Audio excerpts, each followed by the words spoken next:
फराज का सवाल है यूसुफ साहब, वो कह रहे हैं कि क्या पाकिस्तान की टीम हरा पाएगी 14 सितंबर को? 10 मई वाली कारकर्दगी दोहराई जाएगी? 10 मई वाली वो तो बहुत ज़बरदस्त परफॉर्मेंस थी। अच्छा, उसका तो मज़ा आया, उसका तो पूरी दुनिया ने मज़ा लिया है उसने। नहीं, इंशाल्लाह देखें, ये स्पोर्ट्स है और हमारी टीम जिस तरह प्रैक्टिस कर रही है, जिस तरह ट्रेनिंग कर रही है, जो प्लानिंग है और जिस तरह का कॉन्फिडेंस कैप्टन का और प्लेयर्स का नज़र आ रहा है, तो होप तो यही कि इंशाल्लाह जीतेंगे। और हमेशा आपको जीतने की ही लिए ग्राउंड में उतरना चाहिए। फेलियर का कोई चांस नहीं है। फेलियर दिल में नहीं होना चाहिए कि हम हार जाएंगे या स्कोर नहीं कर पाएंगे या आउट। इन चीज़ों को तो दिमाग से निकाल दें। बाकी जो 20 ओवर हमारे और 20 उनके हो जाएंगे फिर पता चल जाएगा, लेकिन उससे पहले हमारी हर वक्त सोच ये होनी चाहिए कि हमने जीतना है और हमने अच्छा खेलना है जी। इसमें कोई शक नहीं होना चाहिए। बहुत बहुत स्ट्रेट फॉरवर्ड स्ट्रैटेजी होनी चाहिए कि जीतना है और अच्छा खेलना है। मरियम #ask लाला आपसे पूछते हैं, लाला, अबू धाबी और दुबई की स्पिन फ्रेंडली पिचेस पर क्या सुफियान मुकीम और अबरार अहमद को खिलाना साजगार होगा ज़्यादा? मरियम, हमारा जो कॉम्बिनेशन है वो बहुत ही ज़बरदस्त है। अगर मैं अपने फास्ट बॉलर्स को देखूं, स्पिनर्स को देखूं, तो स्पिनर्स हमारे बहुत अच्छे हैं और मेरे ख्याल में इस वक्त बेंच पे भी अगर बैठे होंगे या टीम में जो हैं वो 4-5 स्पिनर्स हैं हमारे पास। अगर मैं साइम अयूब की बात करूं तो वो भी एक ऐसा बॉलर है कि जो अपने 4 ओवर 3 ओवर कर सकता है। इसके अलावा अबरार, गुड चॉइस। अबरार के अलावा जो मुकीम है वो भी बहुत अच्छा परफॉर्म कर रहा है। तो हमारे पास ऑप्शंस काफ़ी हैं और आई नो कि उनको खिलाया जाएगा जिस तरह की कंडीशंस होंगी, स्पिनर्स ही कामयाब रहते हैं। जहां बात हो रही थी कंडीशंस की, yes, 140 was the worst that Pakistan scored in the Tri Nation, और उसके बावजूद जिस तरह हमारे बॉलर्स ने कमांड दिखाई, सो ये आपको माइंडसेट से ये बात दिख रही है, माइक हेसन की बातों से ये बात दिख रही है कि अगर एक दिन your batters are not doing the top most job तो फिर आपके bowlers need to stand up and do. Same इसी तरह बैट्समैनों के लिए भी जाता है, अगर जिस दिन बॉलर्स काम ना करें, कंडीशन पिचेस बहुत अच्छी होती हैं यहाँ पे, तो बैट्समैनों के लिए भी उस चीज़ का फ़ायदा उठाना चाहिए। 5 स्पिनर्स उन्होंने कहा है कि हमारी टीम में मौजूद है और ये एक ख़ास चीज़ है। यूसुफ साहब, आपके ख्याल में इसका ऑप्शंस मिल जाते हैं? ऑप्शंस मिल जाते हैं। आपके पास इतनी ज़्यादा स्पिनर्स हों तो आपको ऑप्शन मिल जाती है कि जो आपको बेहतर लगता है उसको आप लाएं। और मतलब इतनी ऑप्शन थी कि उस दिन आपने फ़हीम अशरफ से भी ओवर नहीं कराया। आप ये देखें ना, कभी कभार क्या ये बहुत बड़ी एक मुश्किल भी होती है इरम, कि आप स्पॉइल्ड फॉर चॉइसेस होते हैं और आपको होता है कि हाँ जी, वो कहते हैं ना स्वीट पेन है ये आपका, कि जी इसको खिलाएं या इसको खिलाएं या इसको बिठाएं या किसको खिलाएं। ये एक बहुत स्पॉइल्ड फॉर चॉइसेस होना अच्छा होता है। हाँ, बिल्कुल ऐसा ही है कि ये बहुत समटाइम जो है एक मुश्किल डिसीजन होता है कि जब आपके पास बेंच पे भी अच्छे प्लेयर्स बैठे हैं। इवन अगर हम इस पे खुशदिल शाह की भी बात करें कि वो भी लेफ्ट आर्म स्पिनर है, तो स्पिनर्स की अगर जहां बात करें तो हमारे पास स्पिनर्स की कमी नहीं है। और ये जो विकेट्स जिस तरह से अभी बिहेव कर रही हैं और इंडिया के स्पिनर्स भी जैसे परफॉर्म कर रहे हैं और हमारे पास भी स्पिन डिपार्टमेंट बहुत अच्छा है, तो मुझे लगता है कि इंडिया पाकिस्तान की स्पेशली मैच की अगर मैं बात करूँ तो मैच अच्छा देखने को मिलेगा। बट एक चीज़ लाला, कल जैसे इंडिया के स्पिनर्स की बात की है, कंडीशंस कल ऐसी नहीं थी कि बिल्कुल ही कोई रैंक टर्नर था, या जिस तरह हमने चैंपियंस ट्रॉफी में पाकिस्तान इंडिया का मैच जिस विकेट पे देखा था वैसी नहीं थी कंडीशंस कल। सो क्या जो पार्ट टाइम स्पिनर्स हैं हमारे, वो इस किस्म की कंडीशन पे उस तरह की परफॉर्मेंस दे सकेंगे जो कि एक स्पेशलिस्ट स्पिनर को दे सकता है? और सवेरे जो चैंपियंस ट्रॉफी की पिचेस थी इससे डिफरेंट है, ठीक है ना। और स्पिनर्स को कोई बहुत ज़्यादा टर्न करने की ज़रूरत, देने की पिच नहीं ज़रूरत होती है। अब थोड़ा सा भी टर्न अगर आपका हो रहा है जिसमें लेग स्पिन या गूगली आपका हो रहा है, ठीक है, तो वो भी उससे भी स्पिनर्स फ़ायदा उठाते हैं। असल चीज़ ये है कि बैट्समैन के प्लान के हिसाब से आपको अपने प्लान्स बनाने पड़ते हैं। अगर आपको पता है कि यार 2 बॉलें आपने डॉट कर दी, तो आपको ये पता होना चाहिए कि बैट्समैन चांस ले सकते हैं तीसरी बॉल। तो वो गेम अवेयरनेस की जो हम बात करते हैं वो यही चीज़ें हैं सारी। तो आई थिंक गेम अवेयरनेस बहुत इंपॉर्टेंट है। बाकी लाइन और लेंथ आपकी, अच्छा बॉल दुनिया के किसी भी बैट्समैन के खिलाफ वो अच्छा ही होता है वो बॉल। हाँ, उस अच्छे बॉल पे बैट्समैन अगर हिट मार दे तो बॉलर की गलती नहीं है, वो बैट्समैन का कमाल है फिर तो। लेकिन वो एरिया, जो एरिया है आपको, जो आपको लगता है कि यहाँ पे ज़्यादा से ज़्यादा बॉलें करें, अच्छी जगह पे बॉल करें, वो आपकी गेम अवेयरनेस है, वो आपको करनी पड़ेगी। अच्छा यूसुफ साहब, अरशद साहब ने एक सवाल किया है कि क्या मिडिल ऑर्डर में लेफ्ट आर्म बल्लेबाज का ना होना पाकिस्तान के लिए मुश्किल है? वैसे है, मैं वो नवाज को भेज सकते हैं, फ़हीम को भी भेज सकते हैं। हाँ, नवाज़ को भेज सकते हैं कि नवाज़ बेहतर बैटिंग करता है। वो थोड़ा जिसको कहते हैं ऑलराउंडर फ़हीम है, वो हिटिंग अच्छी करता है, क्योंकि आपको मिडल में बाज़ का गैप में खेल के स्ट्राइक रोटेट भी करना होता है। ऐसी विकेट आती है जहाँ मैनूवरिंग करनी पड़ती है, तो फ़हीम शायद वो ना कर सके। फ़हीम जिस नंबर पे आता है वहाँ वो बड़ी अच्छी बैटिंग करता है। ये फाइनल में भी उसने आके छक्का मार दिया था, कुछ 14 रन कर दिए थे बड़े अच्छे। तो जिस तरह की प्लानिंग इनकी चल रही है, जो बातें सुनी हैं, वो कॉन्फिडेंट है अपनी टीम पे भी, और प्लानिंग बड़ी अच्छी चल रही है उनकी।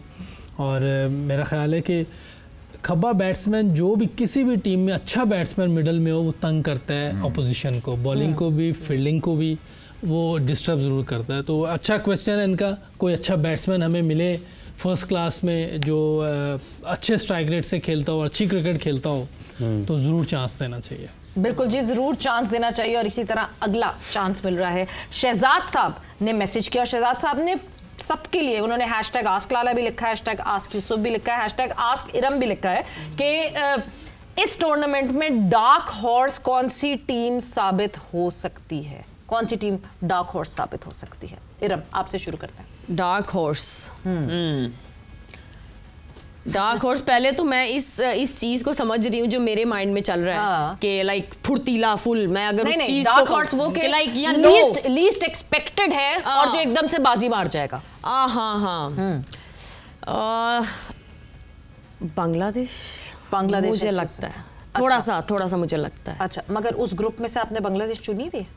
हाँ जी। अच्छा, मुझे लगा था अफगानिस्तान श्रीलंका नहीं चुनी थी। हाँ बिल्कुल, गलत कह रही है। नहीं तो देखें, आपका सवाल देखें ना, नहीं सुने, सवाल आप कह के जो अफगानिस्तान चुनी थी, हाँ वो तो है, लेकिन आपका सवाल देखेंगे जो लीस्ट से एकदम बाजी मार जाएगा। नहीं तो आपको 4 टीमों में से बताना चाहिए था ना, जो आपने उस दिन कहा था। तो फिर सवाल तो पूरा होना चाहिए था ना कि जो आपकी 4 टीम है उनमें बताएं।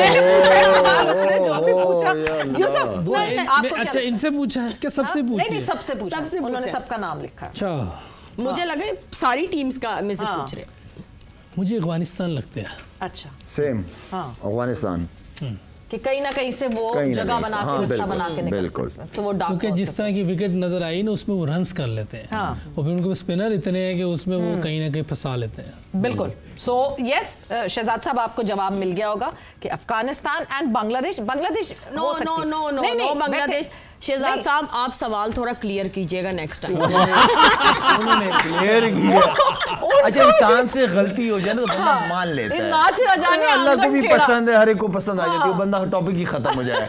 गलती हो गई, कोई बात नहीं। आगे से इनसे पूछिए। शहजाद साहब ने अब हैशटैग आस्क इरम नहीं लिखना है जी। अफगानिस्तान, सही कह रहे हैं, हमारे लेजेंड्स ने बिल्कुल सही बताया।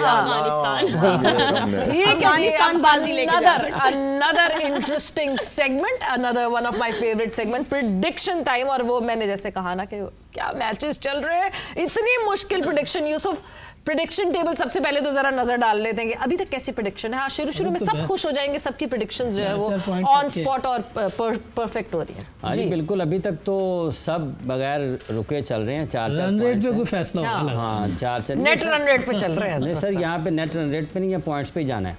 यहाँ पे पॉइंट्स ही हो रहा है यूसुफ भाई। 4 नहीं, सबके सब पॉइंट्स। अभी सवेरा पाशा 4 हैं, हाफिज इमरान साहब के भी 4 हैं, शाहिद आफरीदी साहब के भी 4 हैं, मोहम्मद यूसुफ साहब के भी 4 हैं, और इरम जावेद साहब अभी सैटरडे संडे कुछ सही कहानी में ट्विस्ट ये जब आप देखें। बट इरम जावेद जो है ना, ये ब्लैक हॉर्स साबित हो सकती है। ओए शायद दिल पे लग गया। हाँ, छक्का मार दिया अब मैंने। सोच रहे हैं क्या जवाब।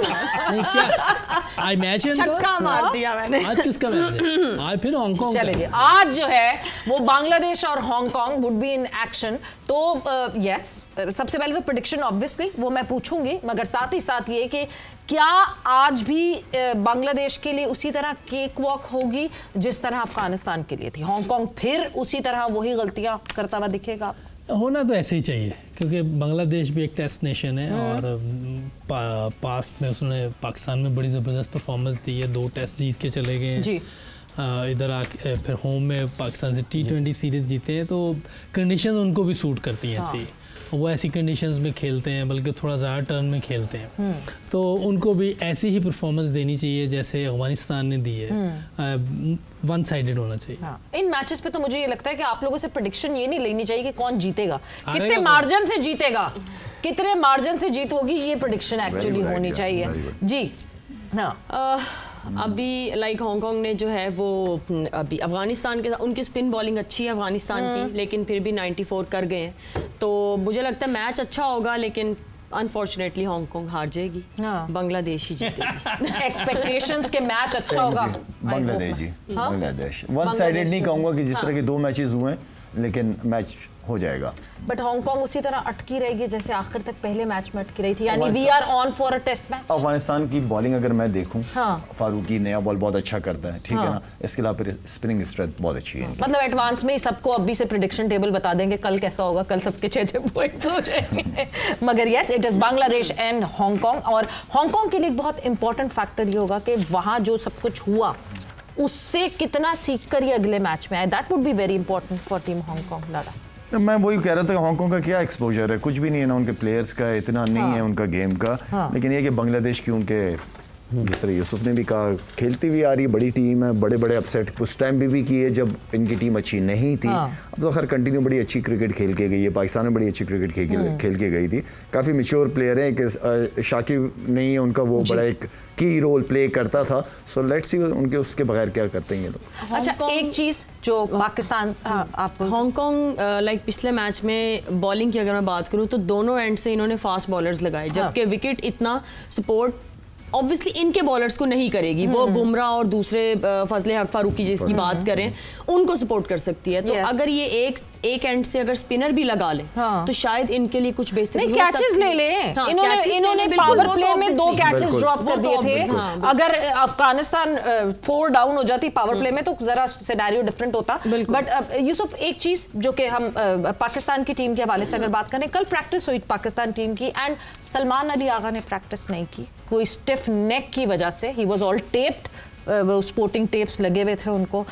कहीं क्या ये स्पोर्टिंग टेप की वजह से क्या थोड़ा सा कंसर्न होना चाहिए या नहीं? It is routine for athletes, आप ये देख भी सकते हैं। ये बात का हो जाता है मेरा ख्याल, आजकल जो मोबाइल ज्यादा यूज करना है उससे भी ये होता है। इतना भारी बैग तो ना उठाए ना फिर, अगर गर्दन में दर्द हो इसका ये उतरवा देता है शायद, उससे पहले की ना हो, पहले की ना हो। पहले की तस्वीर नहीं वो लगे हुए टेप्स लगे हुए। एक तो ये आप ट्रेनिंग भी कर रहे होते हैं, हो सकता है कोई ऐसी एक्सरसाइज गलत लग गई हो। कल कोई ट्रेनिंग नहीं की उन्होंने। नहीं, वैसे तो कर ही रहा होता है इंसान, आप सोते भी आपको हो जाता है, सोते भी हो जाता है, आप मोबाइल देख रहे हो, जो पिलो है ना समटाइम, तभी हमने देखा है मोहम्मद रिजवान या अक्सर प्लेयर्स अपना पिलो लेके चलते हैं और ये होता है। मोहम्मद रिजवान तो अपनी बैक की वजह से लेके चलते हैं। हाँ जी, लेकिन ये अक्सर होता है बैक की वजह से, मेडिकेशन उसका वो दूसरा पिलो होता है। हाँ जी, ये पिलो तो वो सर के नीचे रख के सोते हैं, बैक के नीचे वो बैग इस्तेमाल करते हैं। ये मैं बताऊं, मोबाइल की वजह से भी हो जाती है गर्दन, एक तरफ लेटने से भी हो जाता है। बिल्कुल, डॉक्टर बहुत मना करते हैं मोबाइल। सो मतलब हमें परेशान होने की तो जरूरत होना तो नहीं चाहिए, अगर ज्यादा हुआ तो फिर और खेलने का यही हो सकता है।